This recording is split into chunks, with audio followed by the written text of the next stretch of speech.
Tem um carro desse lado. Francisco?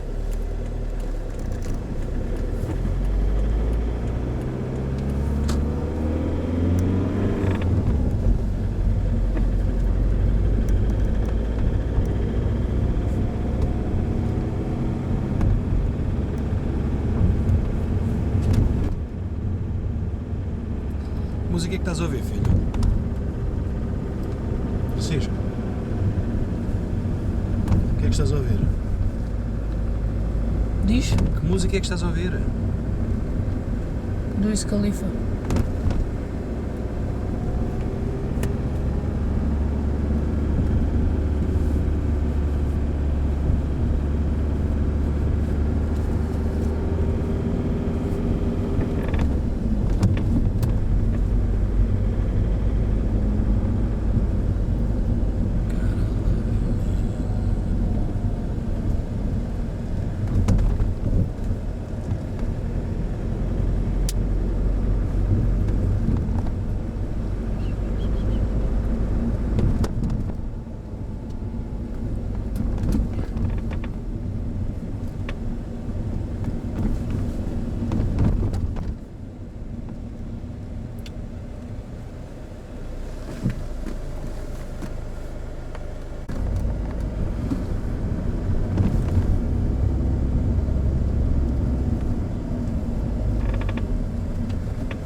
Trouxeste a tua carteira?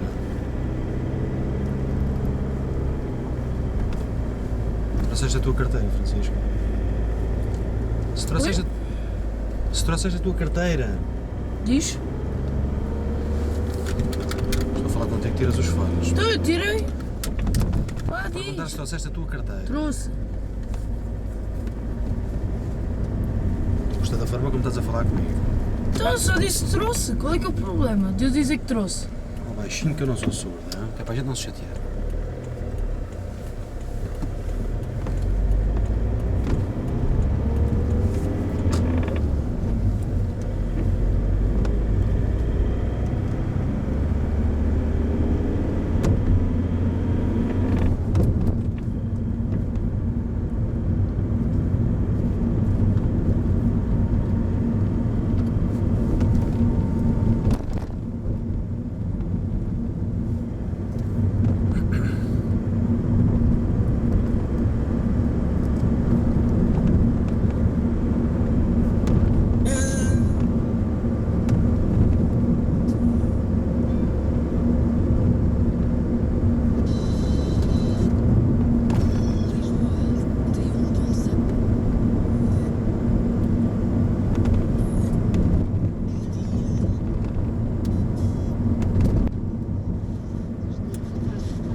extraordinária, 80% das iniciativas apresentadas na Assembleia Municipal são aprovadas.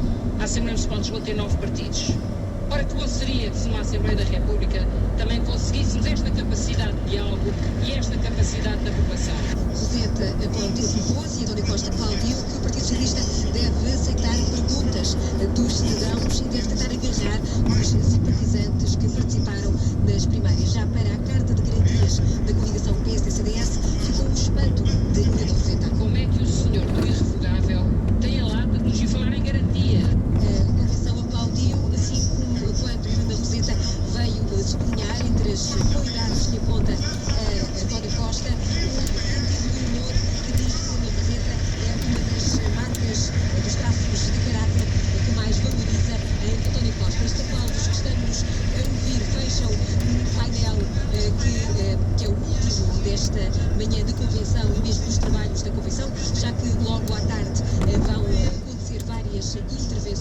depois da abertura às 2 da tarde. Ainda agora a fechar este painel, dentro de breves segundos deve subir então ali a tribuna Francisco Assis. Montagem da Judite Menezes e Sousa no Coliseu dos Recreios, depois da aprovada do programa eleitoral socialista. António Costa discursa às 5 da tarde no encerramento desta convenção. Ontem, na abertura dos trabalhos, Costa rejeitou a ideia dos partidos da coligação para que se inscreva na Constituição um limite para a dívida, dizendo que o mais importante é mudar de políticas. Para o início desta tarde, Marco António Costa, vice-presidente, porta-voz do PSD, acusou o PS de fugir desta regra de ouro na Constituição como o diabo da cruz. Na abertura de uma conferência sobre saúde no Porto, Marco António Costa acrescentou que quem está de boa consciência não teme assumir responsabilidades. 6 ligações foram já canceladas no aeroporto da Madeira. Pelo segundo dia, o vento está a condicionar aterragens e descolagens. Entre os voos que tiveram de ser cancelados, 2 tinham origem em Porto Santo, 3 em França e 1 em Inglaterra. Até agora, pelo que adianta uma fonte do aeroporto da Madeira, a TSF, aterraram 3 aviões, 2 estão ainda à espera que o vento permita a aterragem. Por causa de rajadas que podem chegar aos 90 km por hora, a Madeira está hoje sob aviso amarelo da meteorologia. A Ordem dos Médicos está preocupada, mesmo muito preocupada, com um estudo da própria Ordem que indica que 65% dos médicos que estão a ser formados estão a pensar em emigrar. A razão tem a ver com a degradação das condições de trabalho no Serviço Nacional de Saúde. Outro dado deste estudo, 20% dos médicos em formação, se pudesse voltar atrás, escolhia outro curso. O estudo que a agência Lusa teve acesso ouviu mais de 800 médicos internos, que representam 15% do total de 45 especialidades em unidades de todo o país. José Manuel Silva, bastonário da Ordem dos Médicos, considera que os resultados devem ser motivo para muita gente pensar no assunto. Os nossos jovens, aqueles mais esforçados para tirar o curso superior de algo a grande maioria está a ponderar e formar o país. Eu acho que isso deve levar uma reflexão do governo. Pedido de José Manuel Silva, bastonário da Ordem dos Médicos. O Papa está desde manhã em Sarajevo, a capital da Bósnia-Herzegovina. Pediu já aos bósnios para esquecerem as diferenças e as feridas da guerra. Durante a missa, que juntou 65 mil pessoas no estádio de Sarajevo, o Papa Francisco falou do sofrimento que os bósnios passaram na Guerra dos Balcãs. Nos anos 90, ficaram com as vidas destruídas. Quando chegou a Sarajevo, o Papa foi recebido por 150 crianças, vestidas com os fatos tradicionais de cada etnia, e aproveitou para dizer que estas crianças são um exemplo de união. Após Todos os casos, neste segundo mandate ranking, ambos os pilotos optaram por pneus de mistura de baixa altura, mas o irlandês da Peugeot, outro piloto nos 21 km da Tronqueira, ganhou 16 segundos e 3 décimos ao piloto do Ford Fiesta R5, com uma diferença em 15 segundos e 8 décimos, uma margem que pode ser decisiva na Cabo Moura e o Ford Fiesta R5. Apesar de alguns problemas de trabalho, o Ford Fiesta mantém a terceira posição, com 1 minuto e 21 segundos e 3 décimos de seguido por Magalhães, a Peugeot, a 2 minutos e 22 segundos e 3 décimos, o GP da Fox DR3 é o sexto classificado, e 5 segundos e 9 décimos do francês Robert Mossani em carro idêntico. E se ele completar a quinta posição, neste Rally dos Açores vai entrar na reta final. termina hoje este Rally dos Açores. Agora vamos à Feira da Vendôma. Há lá de tudo à venda. A feira nasceu nos anos 70, instalou-se nas Fontainhas no Porto. Acontece aos sábados, entre as 8 da manhã e a 1 da tarde. Quem vive perto tem-se queixado do barulho e também do horário desta feira, e por isso a Câmara Municipal do Porto quer mudar a Feira da Vendôma para o Cerco. Não se sabe ainda quando é que isso vai acontecer. Certo é que ninguém quer sair das Fontinhas. Bárbara Baldaia. Sério, quanto é? 3 peças, 1 euro. 1 euro, mas vale mais. Mais barato. O Rio Douro e as pontes emolduram o cenário da Feira da Vendôma. É um quadro de luxo este das Fontainhas, que faz também parte dos roteiros turísticos. A feira está carregada de gente e por isso é consensual a posição de José Afonso, que aqui vende há 26 anos. Ninguém quer ir para o cerco. Lá não tem nem metro, nem centrais de caminhonagem, nem comboios, não tem nada, não tem turistas, não tem nada. É mesmo acabar com... Passar para lá é mesmo que é preferível acabar com a feira. A Câmara alega o incómodo para os moradores causado pelo ruído. Os feirantes dizem que o problema está mais abaixo, na zona onde nos últimos tempos chegaram novos vendedores a ocupar lugares não pagos. É o caso de Cecília Costa. Não há aqui barulhos súbitos. Eu, por exemplo, sou das pessoas que vêm, ainda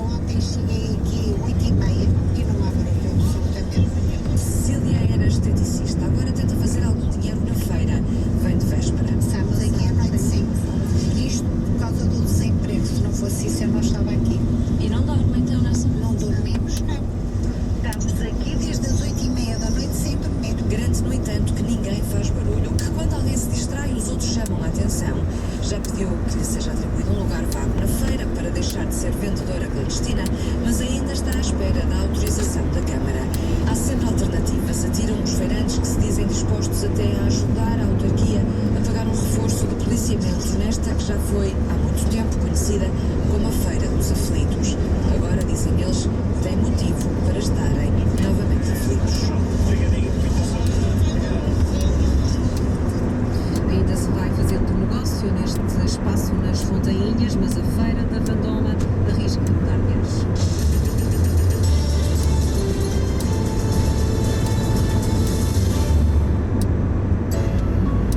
Sabes uma coisa?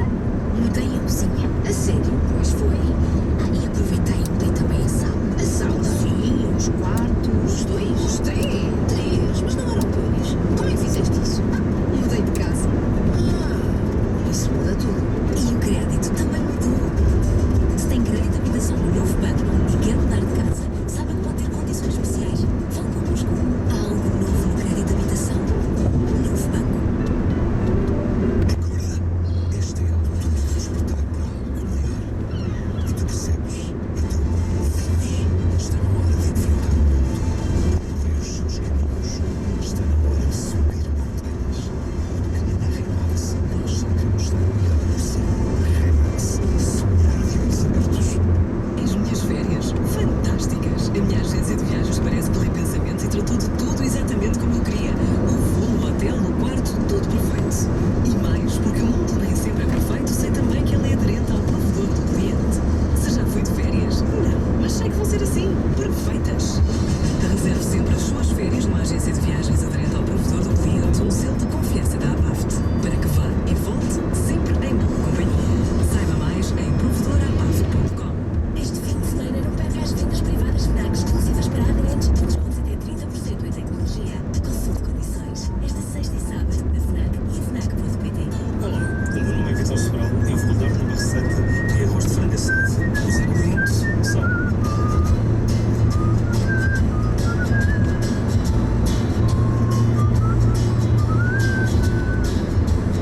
De 30 de maio a 7 de julho, a receita é ajudar o Banco Alimentar a dar o que falta a muitos portugueses.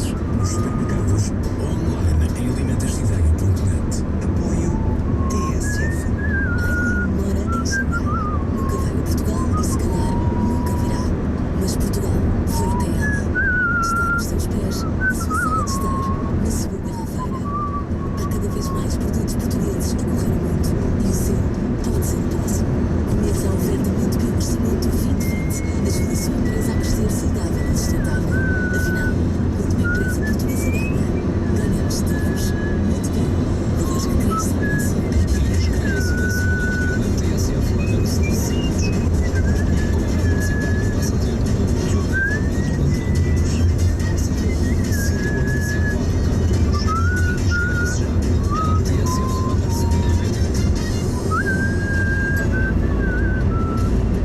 Uma hora e 14 minutos agora na TSF, o programa Tudo é Economia, uma parceria TSF com o Dinheiro Vivo. Adolfo Mesquita Nunes é o convidado de hoje.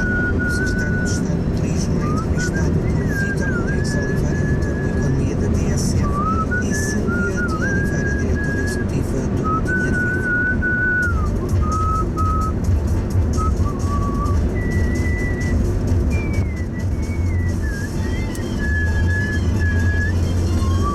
Jurista e dirigente do CDS, Adolfo Mesquita Nunes lidera há 2 anos a pasta do turismo, um dos mais importantes setores da economia. É aos 37 anos um dos mais jovens membros do governo. O secretário de Estado do Turismo tem ainda um interesse especial pelas contas públicas. Antes de assumir o cargo, foi um dos deputados mais ativos nas comissões parlamentares de Orçamento e Finanças e de acompanhamento das medidas do Memorando da Troika. Adolfo Mesquita Nunes, boa tarde. Boa tarde. O setor do turismo tem sido apresentado como um caso de sucesso, segundo recordes consecutivos em vários indicadores e taxas de crescimento na casa dos 2 dígitos. Começam a ouvir-se algumas vozes referindo que este crescimento está empolado pelo novo regime jurídico dos empreendimentos turísticos que passou a regular o alojamento local. Faz sentido ou não? Existe um empolamento do crescimento fruto desta alteração legislativa? Bom, os dados do crescimento do turismo, quer em número de hóspedes, quer em número de turistas, quer em número de receitas, quer em dormidas, dizem só respeito, de acordo com os dados do INE, aos empreendimentos turísticos que registados hoteleiros. E, portanto, não têm em conta os turistas Sintra Palace in the top of the alojados mountain. em apartamentos turísticos, vulgo Airbnb ou HomeAway. Portanto, eu diria que esse crescimento desse segmento nem sequer entra nas contas do INE. O alojamento local, muito alojamento local entra nas contas do INE. Só o alojamento local de estabelecimentos de hospedagem, que não é o caso dos apartamentos turísticos, que não é contabilizado pelo INE. Portanto, contudo, esse crescimento nem sequer contabiliza os turistas que ficam nesses apartamentos, e as críticas que têm surgido, penso eu, são dirigidas à circunstância do governo ter optado por liberalizar esse regime, ao contrário de outros países que optaram por vedar essa possibilidade. E aquilo que presidiu à nossa decisão foi o valor da liberdade de escolha dos turistas, porque foram os turistas que impuseram esse produto, e a liberdade dos proprietários fazerem negócio com os seus imóveis, com os seus apartamentos. E qual é o balanço que faz da regulação do alojamento local? Quais são os números mais recentes que tem? Em menos de 6 meses, nós conseguimos trazer para a formalidade mais do dobro do número de alojamentos locais que estavam registados ao abrigo da lei anterior, que era mais restritivo. E que são quantos? São já mais de 13 mil. O que eu quero dizer com isto é que quando liberalizamos o regime, quando facilitamos o acesso à atividade económica e quando não impomos regras em excesso, as pessoas formalizam o seu negócio e exercem com transparência. E mantém a mesma intensidade na fiscalização, porque quando o ano passado foi lançada uma ideia de fiscalização massiva no alojamento local e nos estabelecimentos, nas casas das pessoas que alugavam para turistas, foi aliviado esse esforço de fiscalização ou mantém-se?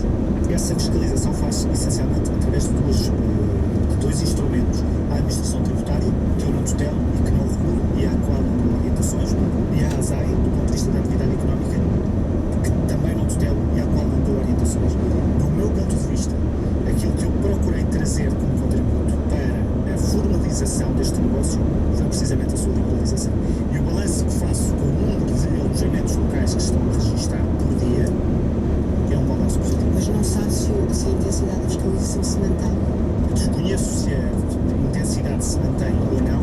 Aquilo que no seminário ao qual assisti há pouco tempo, a ASAI referiu, a propósito destas ações de legalização, é que antes desta lei, a coima mais vezes aplicada era a de falta de registro, portanto ser absolutamente clandestino, e que essa é agora só a terceira coima mais aplicada. Ou seja, que a relevância da clandestinidade diminuiu as ações de fiscalização. Em 10 anos, o número de empreendimentos turísticos duplicou. Nasceram mais de 700 novas unidades hoteleiras em Portugal e só este ano está prevista a construção de mais de 53. Faz sentido este boom? O aumento da procura justifica tanta oferta? Não faz sentido o Estado ter uma política de incentivo ao que quer que seja. E, portanto, se me pergunta se eu acho que o Governo deve incentivar a criação de novos empreendimentos, acho que não. Mas também lhe respondo que o Estado também não deve incentivar a que não se criem empreendimentos turísticos. Isso é uma escolha do empresário, que deve correr o seu risco e que deve avaliar o mercado. A pergunta que eu faço a quem questiona essa matéria é se são favoráveis ou não à existência de cotas ou de limites ao número Não, a minha hoteleiro. pergunta é mais no sentido de considerar que existe um exagero de unidades hoteleiras face à procura. E é muito seguramente se há variação do mercado. Nós podemos ter um território devidamente coberto com unidades hoteleiras e que, portanto, em teoria não necessita de mais nenhuma, e surge um projeto novo, inovador, e que vai roubar clientes aos anteriores. E vamos dizer o que é: nós não queremos um novo projeto, nós não queremos inovação, nós não queremos o nosso destino mais competitivo apenas porque consideramos que não há espaço para atividade económica. Coisa distinta, eu gostava de fazer esta precisão, é planeamento urbanístico das cidades, ou seja, as autarquias entenderem que determinadas zonas, determinados bairros já necessitam de estar arejados com outras atividades económicas que não meramente o turismo.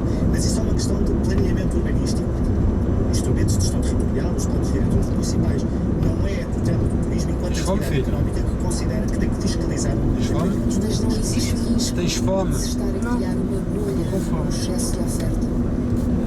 O que é excesso de oferta? O que é que comeste? Tantos empreendimentos turísticos a nascerem, tanta oferta que é que hoteleira, comeste? se não existe o risco de se estar a criar uma noite, depois podes esvaziar e revoltar. Qualquer empreendimento corre o risco de não ter sucesso, mesmo que não haja bolha nenhuma. Se o empreendimento não for bom, ele não terá sucesso. Mas, mais uma vez, refiro aquilo que para mim é importante. Eu considero que o Estado não tem nem o dever, nem a obrigação, muito menos o direito, de impor quer políticas de incentivo à construção, quer políticas de incentivo ou de desincentivo à construção. O Governo pode ter uma avaliação do que se passa no setor. A avaliação que o Governo faz é que deve ser o setor privado a fazer essa avaliação. Nos últimos tempos começou-se a levantar a discussão sobre o excesso de turistas em Lisboa e também no Porto. Algumas associações de moradores de alguns bairros queixam-se. Na sua opinião, fazem sentido estas preocupações? Quando nós chegámos ao Governo, percebemos que tínhamos dois desafios essenciais. O primeiro era pôr Portugal no mapa, torná-lo mais conhecido e melhorar a promoção. E o segundo era criar experiências turísticas em Portugal, fazer acontecer negócio com o turismo em Portugal. A nossa estratégia, quer de promoção, quer de animação turística, depois podemos falar sobre isso, penso que foi uma estratégia de sucesso, no sentido em que assistimos, por um lado, a um crescimento bastante acentuado da notoriedade de Portugal e também do número de turistas, e também assistimos à criação de empresas de animação turística num ritmo nunca visto antes. Em 2014, o número de empresas de animação turística cresceu 74% face ao ano. Estamos com 60 empresas de animação turísticas criadas por mês. Isto cria desafios, nomeadamente como gerir a sustentabilidade, quer do crescimento, quer do destino. Mas uma coisa é gerir a sustentabilidade de um crescimento do ponto de vista do Governo, do Estado Central, que tem que ver com fazer produção que não fique produção direcionada apenas para os dois destinos mais maduros e variar a produção e criar novos produtos e procurar dispersar Now we are outside Lisbon. Procuramos fazer. Outra são os desafios de gestão urbana, de gestão de tráfego, de gestão do espaço público, de gestão de planeamento urbanístico, e essa é uma matéria bastante... These are the outskirts of Lisbon. Neste momento, na sua opinião, está A very beautiful part of the region. Quer Lisboa, quer o Porto, quer o Presidente da Câmara de Lisboa, quer o Presidente da Câmara do Porto, estão...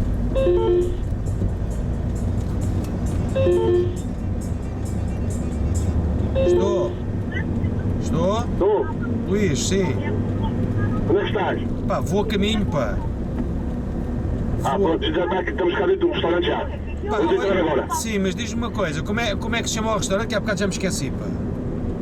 Dom Carlos, tens que atravessas a Ericeira de uma ponta à outra, que vem de Lisboa, não é? Sim, sim. E depois está mesmo à saída com uma bomba de RT, é mesmo ao lado do RT. É do lado direito ou do lado esquerdo? Quem vai para, na direção do restaurante? Que atravessas a Ericeira, fica do lado direito. Do lado direito, muito bem. Do lado esquerdo é Mara. Sim, a seguir à bomba da BP, dizes tu. Antes. Antes. É no meu lado, entras na BP e entras no restaurante, a entrada é a mesma. Está bem, Luís, ok, muito bem.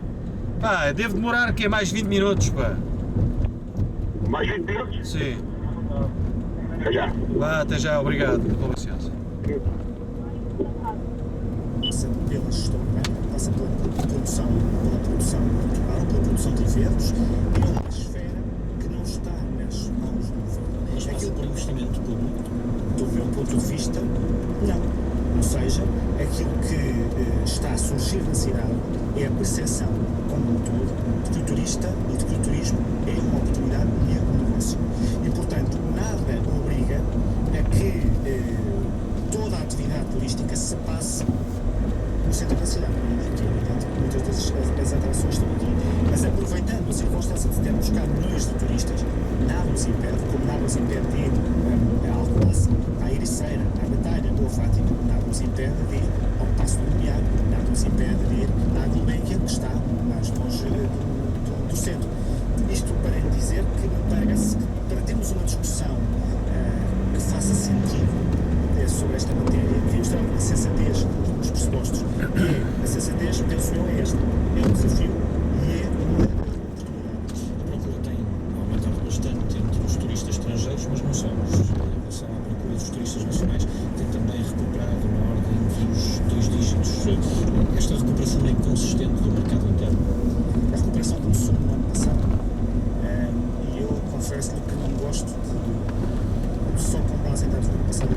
dizer que algo é consistente. O crescimento é de facto impressivo, porque estamos a falar de taxas de crescimento do turismo interno e do turismo doméstico na ordem dos 15-16%.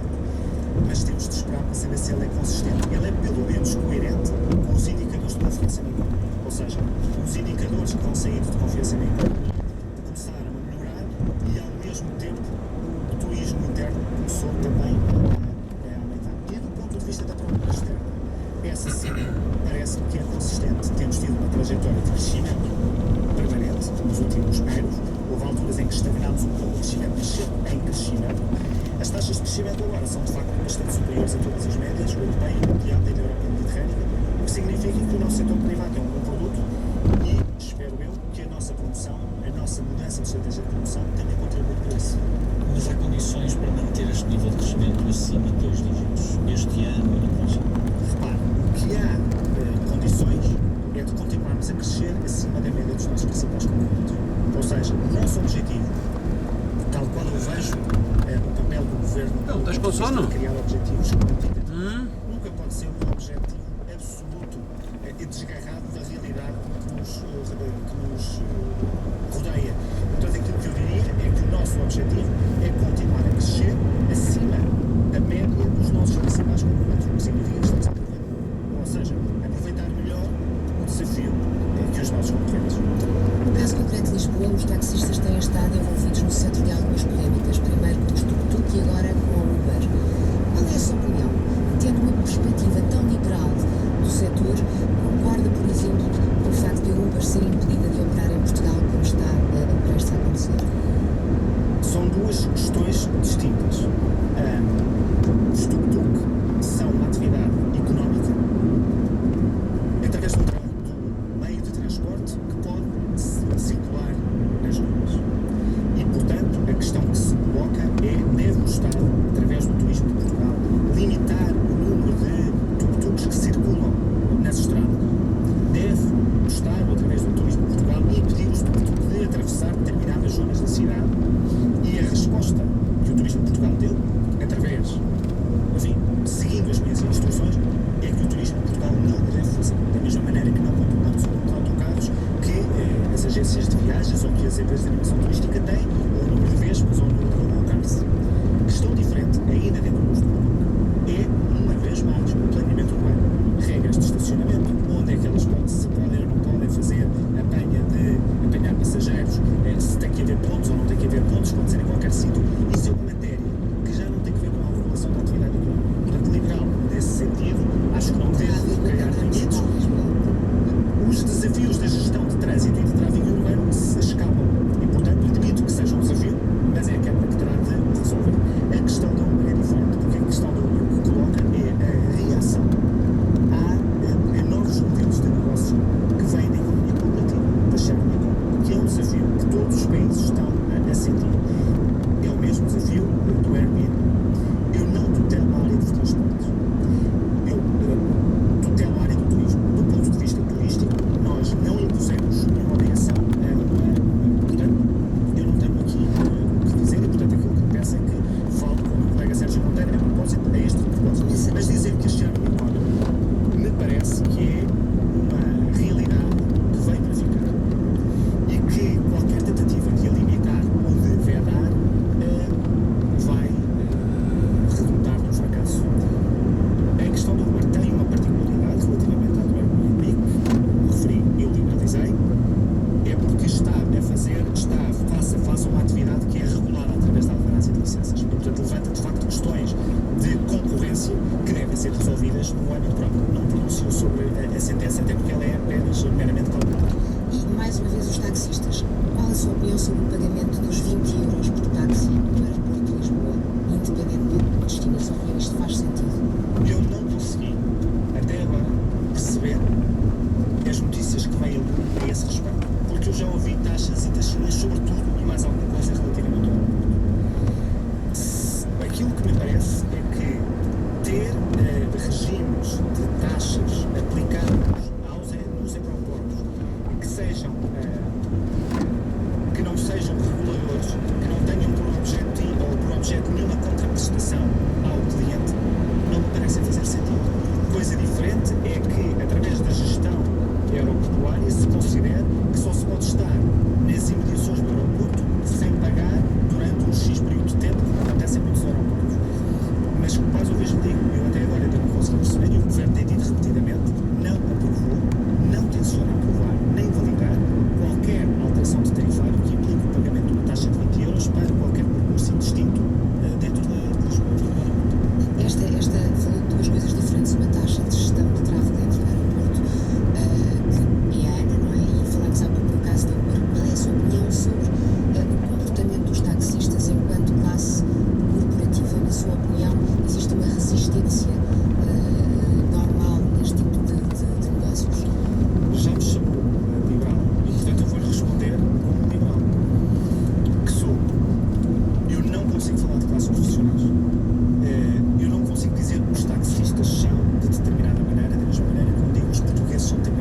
este ano, já conseguem estimar o governo o impacto que esta taxa terá no turismo de Lisboa? Partindo do princípio que a ANA não a assumirá em 2016. A taxa neste momento não existe. Porque a ANA suportou. Ou seja, a Câmara desistiu de cobrar uma taxa aos turistas. Foi o que sucedeu. E desistiu porque percebeu, tal como eu repetidamente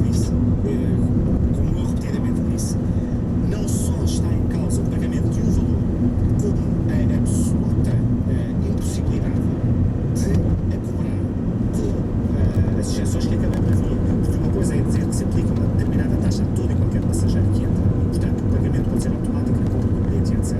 Outra é começar a dizer que há não sei quantas pessoas que estão isentas, o que eu percebo, e então o aeroporto tornava-se um caos. Portanto, a expectativa que eu tenho é que, com esta impossibilidade, com esta dificuldade de aplicar a taxa, se vai manter é que a taxa desapareça. O que continuemos na situação em que estamos. Mas também há uma coisa que eu devo dizer. O facto de a taxa ter desaparecido não significa que não tenha implicações para o turismo. Desapareceu em 2015, certo? O facto de ela ter desaparecido em 2015 não significa que ela não tenha implicações para o turismo. É que eu desconheço. O que a ANA deixou de fazer para poder pagar a taxa? E o dinheiro vem sempre de algum lado. E, portanto, acho que era importante que as pessoas tivessem percepção e não ficassem todas descansadas. Olha, afinal o turista não vai ter que pagar a taxa, o turismo não se ressente porque, de facto, não pode ressente. Fizeram alguns cálculos para o caso de a taxa se manter em 2016 e não ser suportada pela ANA? Não. Falando da privatização da TAP, a operação está em curso. A entrada de privados conseguirá estancar a instabilidade e as ameaças permanentes de greve? O objetivo da privatização da TAP não é um objetivo ideológico. É o objetivo de procurar capitalizar a empresa e de o fazer com regras de gestão mais flexível do que a gestão pública.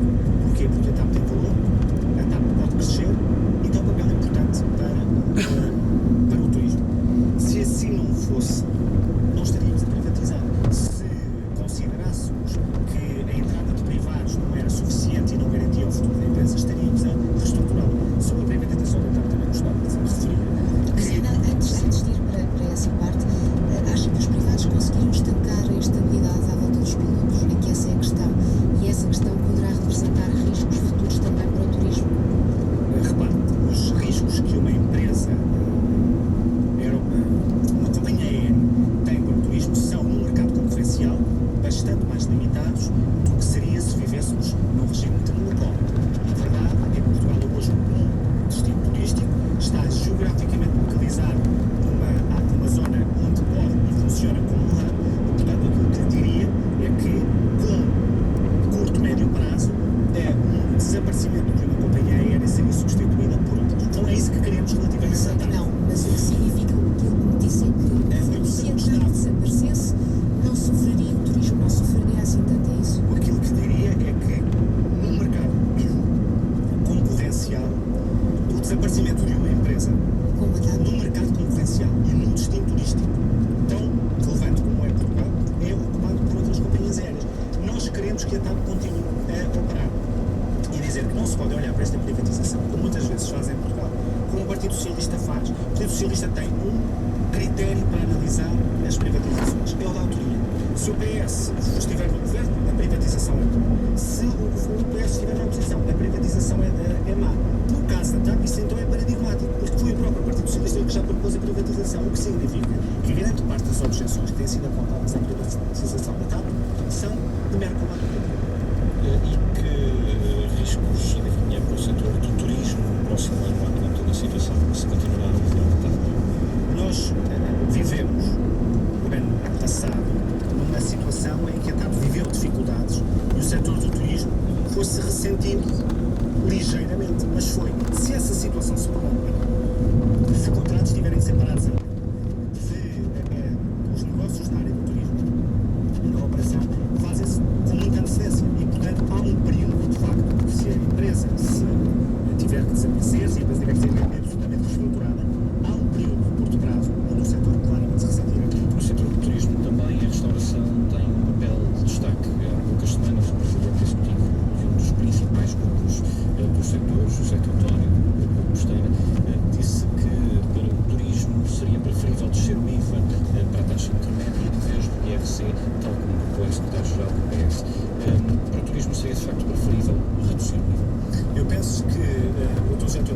se para os hotéis que têm uma grande componente de restauração é importante, ou seria preferível que assim fosse. Mas o turismo, a exemplo de Portugal, o IVA a 23% da restauração convive neste momento com taxas de crescimento do turismo acima de 20%. As empresas de animação turística, as agências de viagens, as companhias aéreas, todo o comércio e os serviços que gira à volta do turismo tem crescido. No caso particular dos hotéis, onde a componente de restauração é importante, e há casos desses, como há casos em que a componente de restauração não é importante, de facto, o crescimento do nível da restauração seja um desafio. Aquilo que para nós foi sempre importante foi manter o IVA do alojamento a 6%. É o segundo mais baixo de toda a Europa. Para permitir que abrange o pequeno almoço. E, portanto, o IVA da restauração não varia, não abrange o pequeno almoço. E, portanto, a 6%.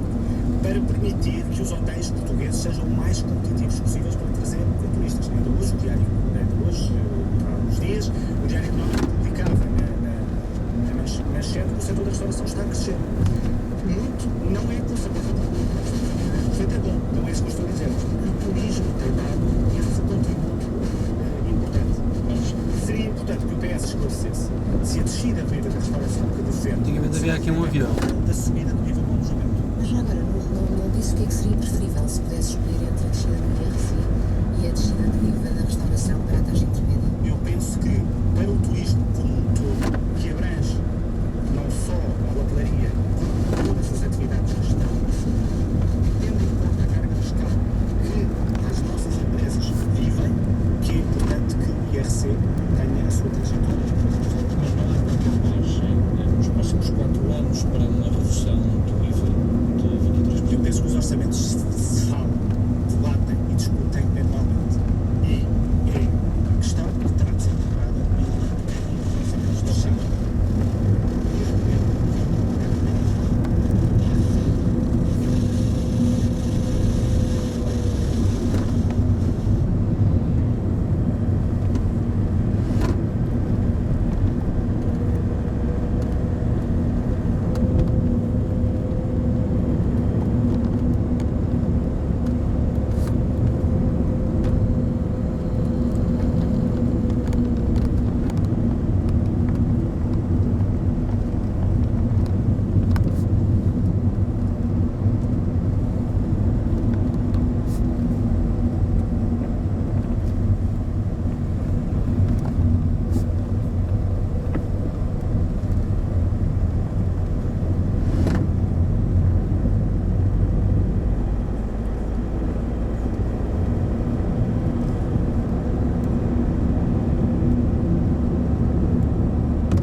Pessoas com 80 anos, talvez, mais.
estás a ouvir agora? Não estou a ouvir nada. Estás mudo, surdo. Não é? Agora vamos ver quem é que são os novos que vão atuar no Kratos. É verdade. É? Entrou para a sua casa, começou a construir tudo. Parece que são os azeitonas outra vez. Outra vez. A primeira coisa que fizeram com esta estrada da Nacional.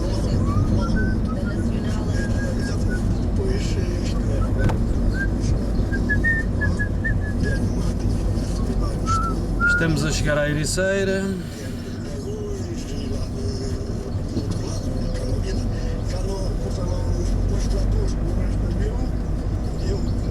Os azeitonas vão e o Marcelo D2. Marcelo quem? D2. Rapper brasileiro.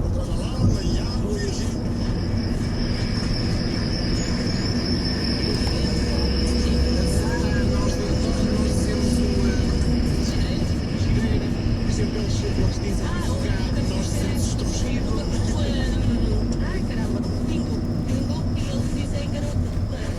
Mas isso já são coisas urbanas. Outra palavra é acertar.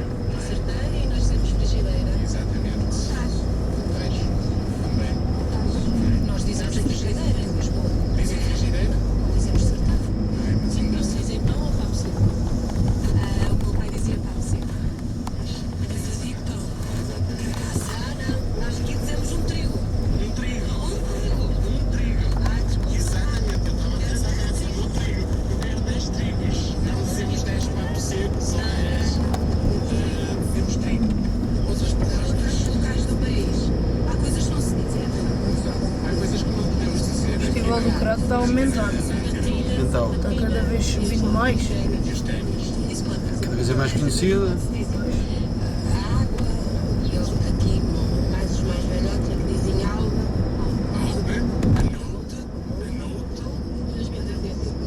Uma prova PPT hoje. O PTT lá em baixo deve ser a mesma coisa que para em cima.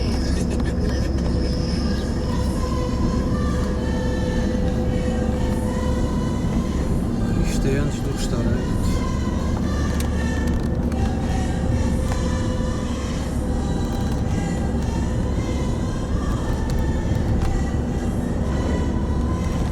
Depois de Cordobico, descemos a Viana do Castelo, enfim, descemos um bocadinho mais para o lado. Esta bomba da BP. Tivemos uma pequena paragem antes de Ribes, também depois de ver as margens de Ribes, que é muito bonito.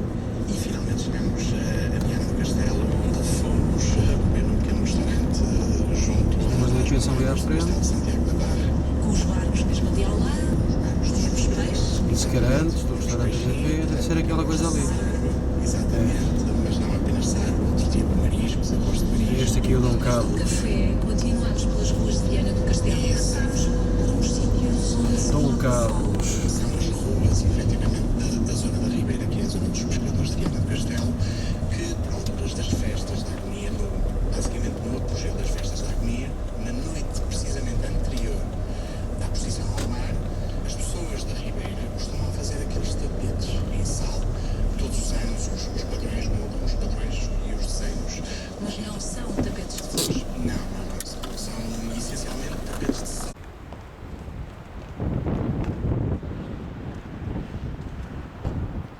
And this is the restaurant. Francisco. Hello.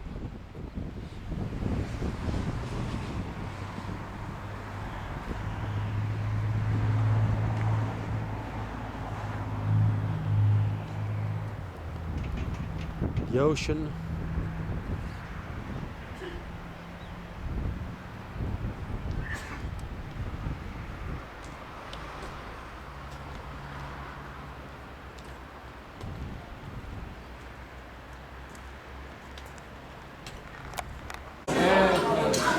Já sabe quem é? Já sabe quem é o Pico, sabe quem é o Pico. Já chegou ao pai. Esse é meu primo. Não é eu que é teu primo. A mulher é que é teu primo. A mulher deve ser teu primo. Mas eu não sei quem é o Pico. Esse homem, eu e irmão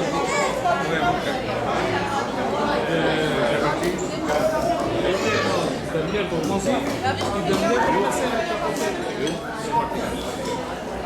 A mulher do Manacera, da mulher do irmãozinho,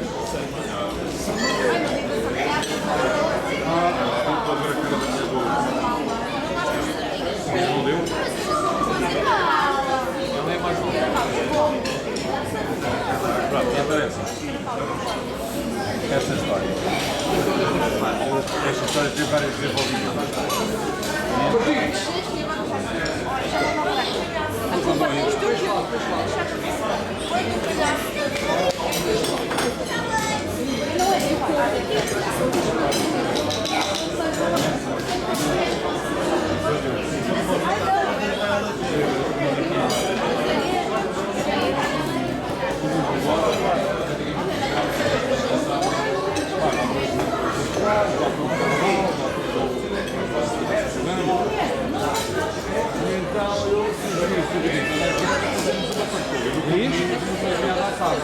Não gosta de sardinha? Como um elefante, com a perna dele. Estamos a falar de dia 13, não é? Sim. Não há qualquer tipo de problema, está combinado. Então. Logística, sim. Não, logística. Olha, a logística é pratos e.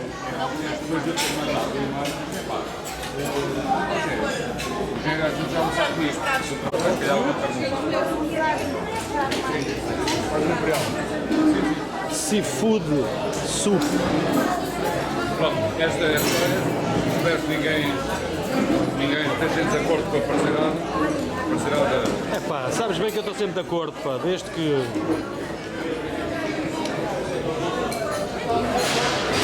Segunda-feira, vou mandar, já deixei feita a primeira sardinhada do condomínio e respostas negativas. Está a filmar. Ora, aí está. Este é o Rui, este é o Luís, são primos desde que nasceram, se não são, passam a ser. Este é o Nuno. São primos desde que o Luís nasceu. Muito afastado. Muito afastado. É o mesmo que o afastamento dele. Não sei se. Não. Eu acho que ele é mais próximo. É mais próximo. Eu tenho Carvalho. E tu não tens Carvalho. O nosso grau de parentesco, então. A minha bisavó. Olha aqui.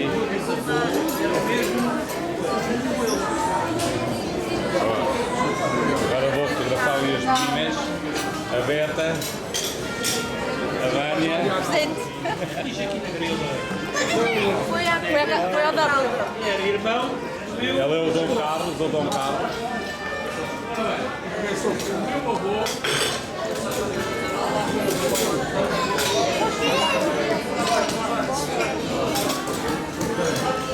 Não quero! E não quero!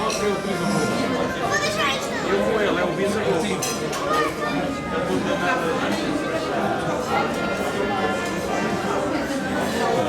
Vocês os dois nunca me enganaram. E o Nuno é magrinho, coitadinho. Tem que o assoprar. Temos que o assoprar. Mas eu vou lá ver fotografias dele. Em primeiro lugar, eu vim de Lisboa. Lá até o 3 tem um cartaz ali na entrada de Lisboa que diz assim: vinhos da região de Lisboa, os mais premiados internacionalmente. Eu conheço o Pinto. Eu conheço o Pinto. O Vila Real Branco está em segundo lugar.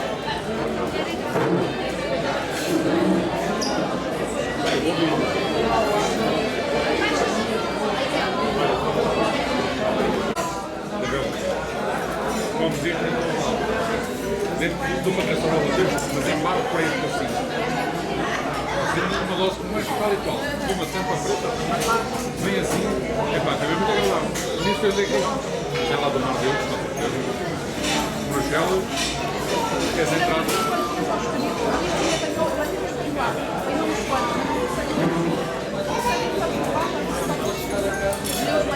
Eu não gosto muito.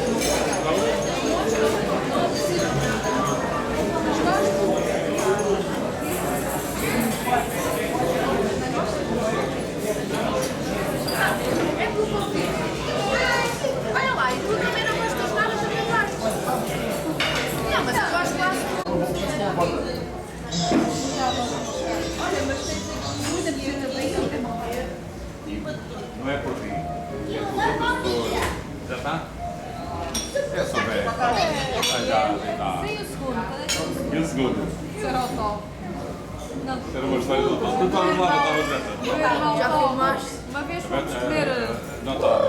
Não é do teu fundo? Não é do teu tempo. Vamos comer pomos à casa do. Espera aí, Tintim. Espera, podes fazer agora. Boa, Tintim. Os três meninos. Olha para o Miguel. Eu tenho fome. Eu tenho fome. Miguel, olá, amiguinho. Então, Kiko, está bom? Era. Estás bom, amiguinho? Muito antes de ti. Miguel, olha o Rui. Olha o Ruizinho. Aliás, eu e a Maria da Graça ali chutávamos a beta.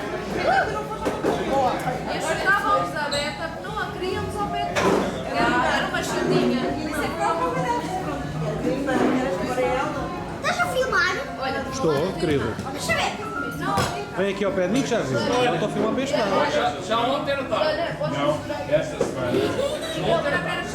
Já teve a data para chegar e foi no. E aqui está o Miguel, olha o Miguel e o Francisco. Olha os dois. Olha, dá-lhe um bocadinho de gelado, assim pequenino, só com o dedinho, a ponta do dedo. Dá-lhe lá só com a ponta, com coisa, só um bocadinho, assim pequenininho. Pequenininho. Mete-lhe na boca. Mete-lhe para ele provar. Não, mete-lhe só um bocadinho, mete-lhe nos lábios. Põe nos lábios, filho, põe, que ele prova. Vais ver que ele prova e vai gostar. Ele vai gostar, ele vai gostar. Ele vai gostar, filho. Mete-lhe lá mais um bocadinho, ele já provou. Pronto, ok. Só para ter o prazer da companhia deles e posso fazer. Não, mas eu já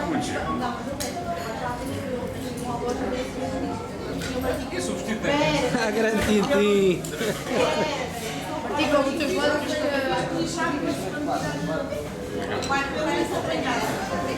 E vai também bem para o lado. Deve haver ali de gente. É razão. Miguel. Nha, malandro.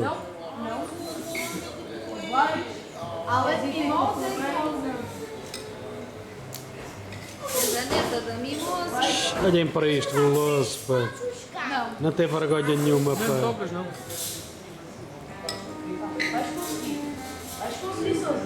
Oh Nuno, aquela fotografia que a Graça pôs lá com o João Manel e com o Paulo Júlio. E o teu irmão? O principal parte. Virados para baixo. Francisco, cuidado com o menino, cuidado com ele. Cuidado. Vamos pôr uma tatuagem à noite. Só o teu plano. O filho deu isto ao meu. Estava ao meu com isto na mão. É lá que eu não consigo tirar.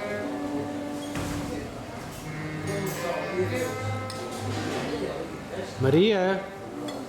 Oh, Maria. Olha o Rui. Maria. Olha o Rui a falar para ti. Olha o Rui a falar para ti. Um ar de mau, de zangada.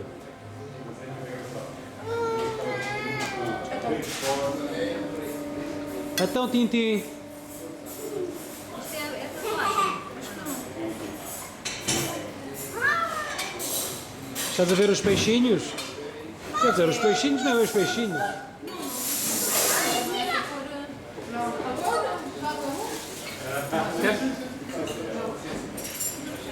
Agora que eu estava aqui cheio de televisão.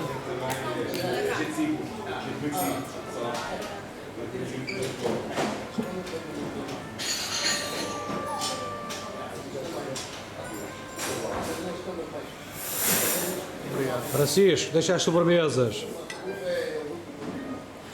Estava ali de volta de... Martinho, faz com um filho. Olá, João. Anda cá. Já comeste? Não fizemos. Da vida do colocador.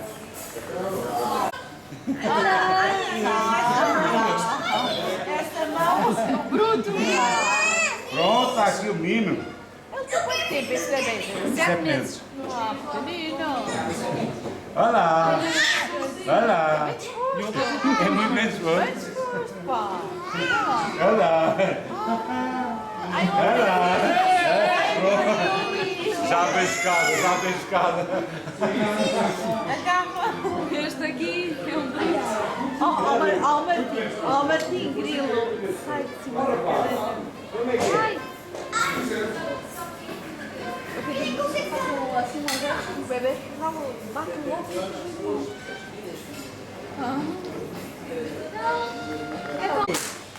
Olha, eu vou parar ao chão.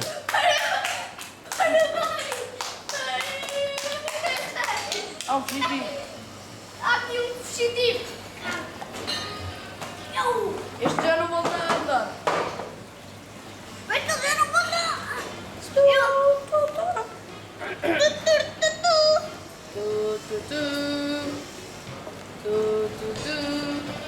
E vou trazer a polícia.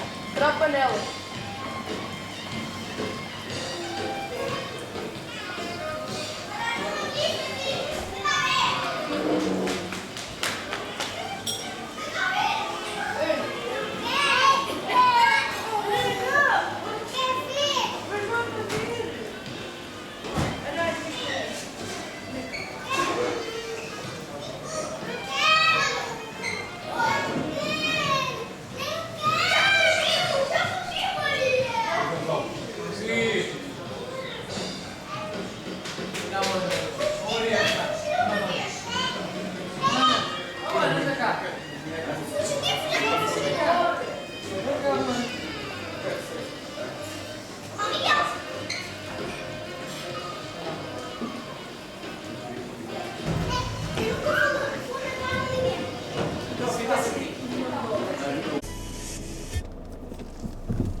Que vista fantástica, já viste, Francisco?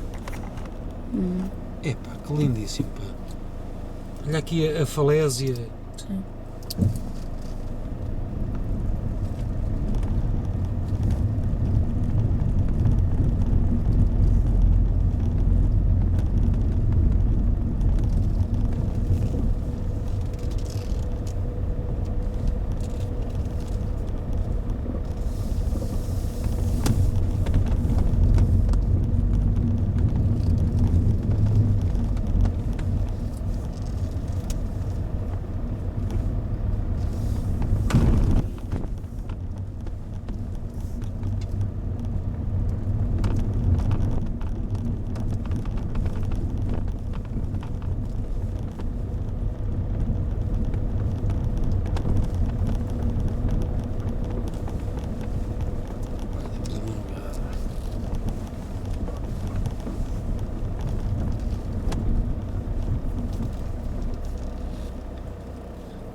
Não é fotografia, é o filme. Hein?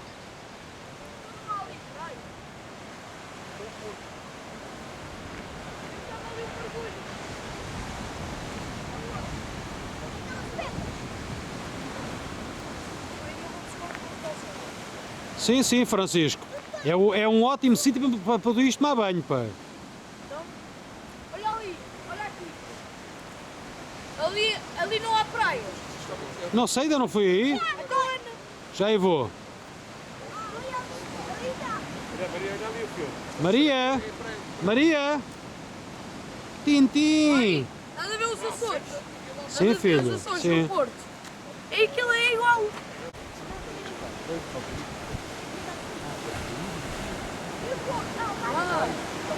Vais atirar ou vais falar? Eu preciso muito mais. Está ali o farol. E o farol? Talef, não sei, já não é. Farol, farol. É o Talef, é o Talef. Isso é um vértice geodésico.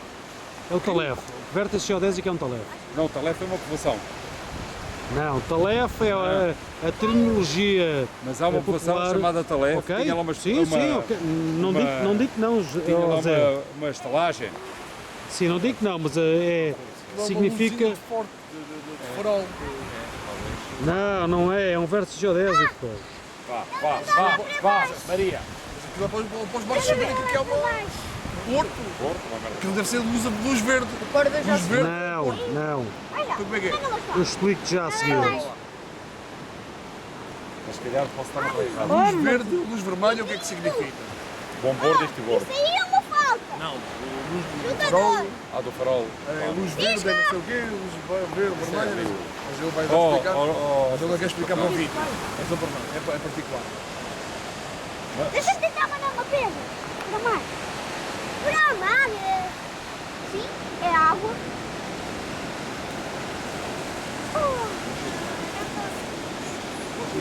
Agora a Maria. A Maria não consegue. Deixa-me tentar. A Maria não consegue. Tu também não consegue.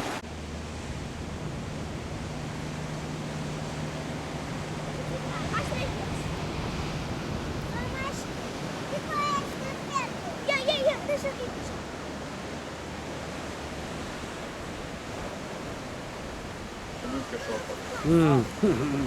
Malandrinha.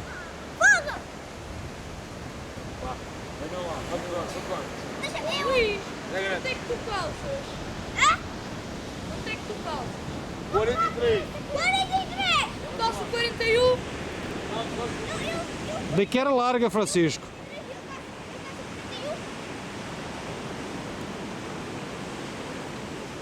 Ó Zé, esse gajo tem uma pata que é uma coisa extraordinária, pá.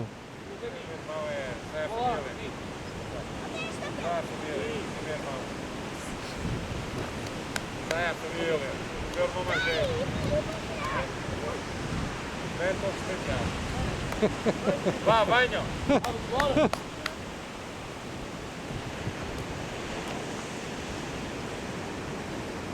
Maria.